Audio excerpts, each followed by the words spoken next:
Welcome to smart wrestling channel. And guys, இப்போ கொஞ்சம் தரமான நியூஸஸாக பார்க்க போகிறோம். அது முன்னாடி சேனல் சப்ஸ்கிரைப் பண்ணி லைக் ஒன்று தட்டி விட்டு பாருங்கள். ரொம்ப சுவாரஸ்யமாக இருக்க போகுது. ஃபர்ஸ்ட் ஆஃப் ஆல் பார்த்தீங்கன்னா, இப்போ நடந்த ஸ்மாக் டவுன் வேறு level guys. SmackDown perfect. இங்கே ட்ரூ மேக்கன்டையர் சேர்ந்துட்டார்.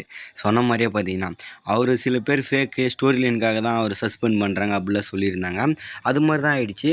கோடி பக்கம் யார் அந்த 4வது மெம்பர்னு பார்த்தா ஜான்சினான்னாங்க, அதுன்னாங்க, இதுன்னாங்க. ஜிம்மி ஊசோ நினச்சிட்டாங்க. ஜிம்மி ஊசோ 4வது நம்பராக. இந்த பக்கம் 3 மெம்பர் தான் இருந்தாங்க பிராண்ட் பிரேக்கர் டீமில். இப்போது தலைவன் ட்ரூ மேக்கன்டையர் வந்து ஹெல்ப் பண்ணி பார்த்தீங்கன்னா டாமினேட் பண்ணியிருக்காங்க. ட்ரூ மேக்கன்டையர் இப்போது இந்த வார் கேம்ஸில் இருக்க போகிறாரு. ஸ்டோரி லைனுக்கோசரம் தான் அவரை சஸ்பெண்ட் பண்ணாங்க. இதுக்கப்புறம் தான் பார்த்தீங்கன்னா தீப்பொறி இருக்க போது. இப்போது இந்தாண்ட பக்கம் 4 பேர், இந்தாண்ட பக்கம் 4 பேர். இன்னும் மெயினான 2 ஆள் யாருன்னு கேட்டிங்கன்னா Brock Lesnar, Roman. First Brock Lesnar வருவாரா இல்லை ரோமன் வருவாரான்னு தெரியல. அதுக்கப்புறம் 5 மெம்பர் ஆகிடும். சிஎம் பங்க் டீமில் ரோமன் சேர்ந்தாருன்னா 5 பேர். இந்தாண்ட ட்ரூ மேக்கன்டையர் டீமில் பிராக் லெஸ்னர் சேர்ந்தாங்கன்னா 5 பேர். வார் கேம் ஸ்டார்ட்டு வேறு லெவலில் இருக்கும். பட் சிம்பாலிட்டிக்காக சொல்லணும்னா சில பேர் இதில் இல்லை. சில மெயினான ஆளை விட்டுட்டு சில பேர்த்த இணைச்சிருக்காங்க. எனக்கு ரொம்பவும் பார்த்தீங்கன்னா அதான் ஃபீலாக இருக்குது. என்னடா இது, ஏன்டா இப்படி பண்ணிட்டீங்களேன்ற மாதிரி இருக்குது. ஆனால் அதெல்லாம் எங்கே சொல்லப்போனால் கஷ்டம்தான். சிஎம் பங்குன்னு சொல்கிற பாருங்க, கோடி ரோஸ் சாம்பியனாக இருக்கார். இது கதை சிஎம் பங்குது. சிஎம் பங்கு வார் கேம் நடத்துறது தப்பு இல்லை. ஏன்னா அந்த ஸ்டோரியில் ஆட் ஆகிருக்காரு. அவரால் அது சாம்பியன்ஷிப் வச்சுட்டு ஸ்டோரியில் ஆட் ஆகி இப்போ வார் கேம்ஸு கம்ப்ளீட் பண்ண போகிறாரு. கோடி ரோஸ் எதுக்கே தேவையில்லாமல் வந்து சொருவுறீங்க அதில் நான் கேட்குறேன். கோடி ரோஸ் பிராக்கை சொருவுறீங்கன்னா பிராக் இப்போ அந்த டீமுக்கு ஒரு ஹெட்டு வேணும். பிராக்கை சேர்ந்தாங்கன்னா ஏன்னா பார்லியமெண்ட் தான் நடத்துகிறாங்க. கோடி ரோஸுக்கு பதில் ரேண்டி ஆட்டன் ஒரு ஈல்டன் பண்ணி இணைச்சிங்கன்னா எப்படி இருந்திருக்கும்?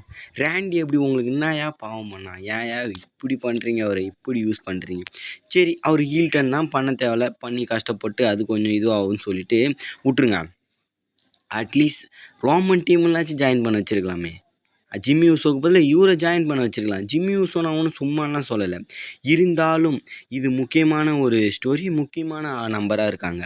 அதில் ரேண்டி ஆட்டன் இருக்கலாமையா? அவருக்கு எது தான் சாம்பியன் கொடுக்கல, ஒன்றும் கூட நிறைய பாதிப்பு பண்ணிட்டீங்க. இப்போ இந்த அட்லீஸ்ட் இந்த வார் கேம்ஸ்லாச்சும் கம்ப்ளீட் பண்ண வச்சுருக்கலாம். ஏன் தான் இப்படி பண்ணுறீங்கன்னே தெரியல. நானும் ரேண்டி ரொம்ப பாவம் கைஸ். நெக்ஸ்ட் வந்து பார்த்தீங்கன்னா ஜோ என்ட்ரி நியூ கான்ட்ராக்ட் பார்த்தீங்கன்னா சைன் பண்ணியிருக்காராம். இப்போ வந்து பார்த்தீங்கன்னா டிஎன்எல் இருந்தார். டபிள்யூடபிள்யூ இன்ட்ரெஸ்ட் காட்டினாங்க.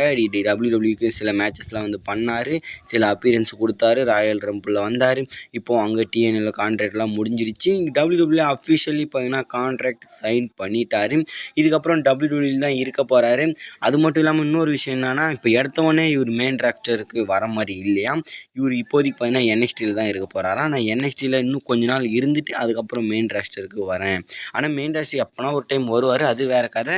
பட் இருந்தாலும் ஸ்டில் பார்த்தீங்கன்னா என்எக்ஸ்டியில் இருக்கேன் நான். இன்னும் சில நாட்கள் ஆனதுக்கப்புறம் நான் மெயின் ராஸ்டருக்கு வரேன்ற மாதிரி சொல்லியிருக்காரு. அது மட்டும் இல்லாமல் இவர் மெயின் ராஸ்டருக்கு வந்தாலும் ஒரு ஆச்சரியப்படுறதுக்கும் ஒன்றும் இல்லை ஆச்சரியப்படுறதுக்கு. ஏன்னா தலைவன் பர்ஃபார்மன்ஸ் அந்த மாதிரி. அது இல்லாமல் மக்களோட கவனத்தை திசை திருப்பி வச்சுருக்காரு. இது இப்போ டிஎன்ஏ விட்டு வெளியே போகிறதுனால தான் பார்த்தீங்கன்னா கடைசியாக வேர்ல்டு சாம்பியன் ஆகிருக்காரு போல். டிஎன்ஏயோட வேர்ல்டு சாம்பியனாக. அதுக்கப்புறம் சாம்பியன்ஷிப்லாம் தோற்று ஃப்ரீ ஏஜென்ட்டாக மாறி டபிள்யூடபிள்யூ வந்திருக்காரு. அண்ட் கைஸ் பர்ஃபார்மன்ஸ் வயசில் காமெடி வயசில் தாறுமாறாக பண்ணுவார். இப்போது என்எக்ஸ்டியில் தான் இருக்கார். கான்ட்ராக்டே சைன் பண்ணாமலே என்எக்ஸ்டியில் தான் இருந்தார். இப்போ தான் பார்த்தீங்கன்னா ரீசெண்டாக கான்ட்ராக்ட் சைன் பண்ணியிருக்காரு. இப்போ ஒரு மிக்ஸ்டு டாக்டிக் மேட்ச் கூட முடிஞ்சிருச்சா இல்லை விளாடப்போ செல்சி கிரீன் அப்புறம் நம்ம ஈத்தன் பேஜ் வச்சுருந்தாங்க இல்லை சாம்பியன் ட்ரிபிளோட இந்த கொலாபரேஷன் சாம்பியன். அதுக்காக மோதிட்டாங்களா என்னன்னு தெரியல. நெக்ஸ்ட் வந்து பார்த்தீங்கன்னா நம்மளோட ஜாக் ரைடர் தான் பார்த்தீங்கன்னா சர்ப்ரைஸாக பார்த்தீங்கன்னா கொண்டு வந்திருக்காங்க. ஜான்சினாவோட முக்கியமான நம்பர் இவரும் ஒருத்தவர். பட் இவர் குவாலிஃபை ஆக்குவாங்கன்னு பார்த்தேன். ஆனால் எல்ஏ நைட்டு தான் ஆக்கியிருக்காங்க. பரவாயில்ல கைஸ். ஆக மொத்தம் ஜான்சினாக்கோசரம் நான் வந்து சண்டை போட்டேன்டா, ஜான்சினாவோட நினைவை இது பண்ணனான்ற மாதிரி இருக்குது. ஏன் எல்ஏ நைட்டை வின் பண்ண வச்சாங்கன்னா, புது ஆள் அப்படியே கொண்டு வந்தோடனே வின் பண்ண வச்சா எல்ஏ நைட்டு பேர் கட்டுரும்ல. அவர் எவ்வளோ பெரிய மெகா ஸ்டாரு, இவரு பெரிய ஸ்டார்.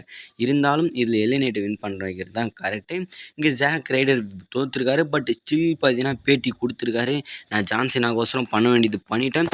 இதுக்கப்புறம் நான் டபிள்யூடபிள்யூ எப்போ கூட்டாலும் வந்து சண்டை போடுவேன். இது என்னோட ஹோமு, நான் என்றைக்கும் மறக்காதது அது இதுன்னு பார்த்தீங்கன்னா புகழ்ந்து தள்ளியிருக்காரு. இதுக்கப்புறம் ஜாக் ரைடரை எப்போ கூட்டாலும் பார்த்தீங்கன்னா கண்டிப்பாக டபிள்யூடபிள்யூ வந்து சண்டை போடுவார். அப்படியே ஜாக் ரைடருக்கு வந்தோன்னா நம்ம வரும் இங்கே ஜிக்லரை பற்றி. டாப் ஜிக்லர் தலைவன் சும்மாவா சொல்லணும், என்ன மாதிரி பண்ணார். பட் வேர்ல்டு சாம்பியன் கொடுத்தாங்களான்னு தெரியும், கொடுக்கல நான் நினைக்கிறேன். இவரும் பார்த்தீங்கன்னா இந்த கொரோனா இதில் ரிலீஸ் பண்ணாங்களா எப்படின்னு தெரியல. ட்ரிபிள் எல் இருக்கார் இவரும் டபிள்யூடபிள்யூ வரத்துக்கு வாய்ப்பு இருக்குது. ஏன்னா பார்த்தீங்கன்னா இன்னும் சோலோ சிக்காவோட மிஸ்ட்ரி ஆப்போனண்ட் வேறு இருக்காங்க. மேபி அது டாப் ஜிக்லராக கூட இருக்கிறதுக்கு பாசிபிலிட்டி இருக்குன்ற மாதிரி சொல்லியிருக்காங்க. அண்ட் கைஸ் வாய்ப்பு இருக்குது. டாப் ஜிக்லரும் பார்த்தீங்கன்னா இப்போது டபிள்யூடபிள்யூ அவர் மேலே இன்ட்ரெஸ்ட்டாக இருக்காங்க. டபிள்யூடபிள்யூ யாரெல்லாம் ரிலீஸ் பண்ணாங்களோ அவங்க இந்த ஏஇடபிள்யூ போனவங்கள தவிர்த்து மீதி இந்த ட்ரிபிள் ஏ இந்த டிஎன்ஏக்கு போனவங்களாம் டபிள்யூடபிள்யூ அப்போ யூஸ் பண்ணுறாங்க தான். முஸ்தஃபா அலியாக இருக்கட்டும், நிறைய பேர்த்து பார்த்தீங்கன்னா என்எக்ஸ்டியில் அப்படி இப்படின்னு காமிச்சிட்டு தான் இருக்காங்க. அது மாதிரி ட்ரிபிள் ஏல இருக்க இப்போ டாப் ஜிக்லரையும் பார்த்தீங்கன்னா அந்த சோலோ சிக்காவோட ஆப்போனண்ட்டாக இருக்கிறதுக்கு வாய்ப்பு இருக்குது. ஏன்னா ஜான்சினாவுக்கு இவருக்கு பய கதை இருக்குது. அப்படியே வந்தோன்னா லாஸ்ட்டான ஃபைனலால் வரும் ஜிசாரோவுக்கும் ஜான்சினாவுக்கும் பய கதை இருக்குது. ஜிசாரோவும் பெண்டிங் தான். டாப் ஜிக்லர் கூட வாய்ப்பு இருக்குது. ஜிசாரோ வாய்ப்பு இல்லை கைஸ். அவர் ஏஇடபிள்யூ இருக்கார். ஏஇடபிள்யூ இருக்கவங்க டபிள்யூடபிள்யூவில் வந்து சண்டை போட அனுமதிக்க மாட்டாங்க. ஏன்னா 2 கம்பெனிக்கு ஆகாது. அந்த வகையில் பார்த்தீங்கன்னா ஜிசாரோவை கொண்டு வர மாட்டாங்க தான் நான் நினைக்கிறேன். பட் ஜிசாரோ எப்படியாவது பேசி கீசி நான் இதுக்கு போயாகணும்னு சொல்லிட்டு எப்படியாவது பர்மிஷன் வாங்கிட்டு வந்து 1 மேட்ச்சில் சண்டை போட்டால் தான் ஆச்சு. அப்படி இல்லைன்னா வாய்ப்பு குறைவு. என்னை பொறுத்தவரைக்கும் இப்போ ஜிசாரோலாம் வரத்துக்கு வாய்ப்பு கம்மி தான். அவர் அவங்க வேறு ஃபீல்டில் இருக்கார். டாப் ஜிக்லர் பார்த்தீங்கன்னா அவர் சொல்லப்போனால் அவர் வாய்ப்பு இருக்குது. ஜிசாரோ வாய்ப்பு கம்மின்னு தான் நான் சொல்லுவேன். ஆனால் ஜிசாரோ வேறு லெவல் கைஸ். ஜான்சினா அவருலாம் ஒரு இந்த பொண்ணுங்க, அவர் ஒரு பொண்ணு இவர் ஒரு பொண்ணு, இந்த மிக்ஸ்டு மேட்ச்லாம் விளாடும் போது அந்த மாதிரியாக இருக்கும், தாறுமாறாக இருந்துச்சு. அதனால் ஜான்சினாவுக்கு இந்த முக்கியமான நபர்கள்லாம் இருக்காங்கல்ல அவங்களையும் பார்த்தீங்கன்னா டபிள்யூடபிள்யூ காமிக்கணும். அவங்க நினைவை முடிச்சு விடணும். மிஸ்ஸாக இருக்கட்டும் பல பேர்த்த பார்த்தீங்கன்னா காமிச்சிருக்காங்க. மிஸ்ஸை வேறு வின் பண்ண வைக்காமல் ஜேஓஸோ வின் பண்ண வச்சிட்டாங்க பாருங்க. அதை பற்றி பேசுகிறேன். இங்கே வருவோம். சார்லெட்டு நான் இந்த வார் கேம்ஸில் கலந்துக்க மாட்டேன்ற மாதிரி சொல்லிட்டு போயிட்டாங்க. ஆனால் அலெக்சா பெல்ஸ் பார்த்தீங்கன்னா இந்த வார் கேம்ஸை கம்ப்ளீட் பண்ணுவாங்க. சார்லெட் சப்போர்ட் பண்ணாங்க. இருந்தாலும் நான் இதில் கலந்துக்க மாட்டேன், எனக்கு பிடிக்கல. நிறைய விஷயம் முக்கியமான விஷயம்லாம் பேசியிருக்காங்க. அதை பற்றி சொன்னால் வீடியோ லென்த் ஆகிடும். ஆக மொத்தம் பார்த்தீங்கன்னா சார்லட் இருக்க மாட்டாங்க. ஒரு வேளை பெய்லி அண்டு லேரா வல்கிரியாவை பார்த்தீங்கன்னா இதில் டீம் அப் பண்ணுறதுக்கு வாய்ப்பு இருக்குது. 3 பேரா பெய்லி லேரா வல்கிரியா வந்து 5 பேர் ஆகிடும்ல, அதுக்கு பிளான் பண்ணுறாங்களா இல்லை ஏஞ்சலி கொண்டு வரதுக்கு பிளான் பண்ணுறாங்க. ஏஞ்சலியும் பார்த்தீங்கன்னா இதில் வந்து ஜாயின் பண்ணுறதுக்கு வாய்ப்பு இருக்குது. ஏஞ்சலி இல்லை பெய்லி இவங்க 2 பேர். அப்படி இல்லைனா பெய்லியும் லேரா வல்கிரியாவும் பாசிபிலிட்டி இருக்குது. இங்கே சார்லட்டுக்கு ரெஸ்ட் கொடுக்க போகிறாங்களா இல்லை திரும்பி ஈல்டன் பக்கம் கொண்டு போகிறாங்களா என்னன்றது தெரியல. ஆக மொத்தம் பார்த்தீங்கன்னா சார்லட்டு நான் இருக்க மாட்டேன்ற மாதிரி ஓப்பனாக பார்த்தீங்கன்னா சொல்லி விட்டு போயிட்டாங்க. அண்ட் கைஸ் லாஸ்ட்டாக ஃபைனலாக வரும். இந்த அடுத்து 2 மேட்சை கன்ஃபார்ம் பண்ணியிருக்காங்க ஸ்மாக் டவுனில்.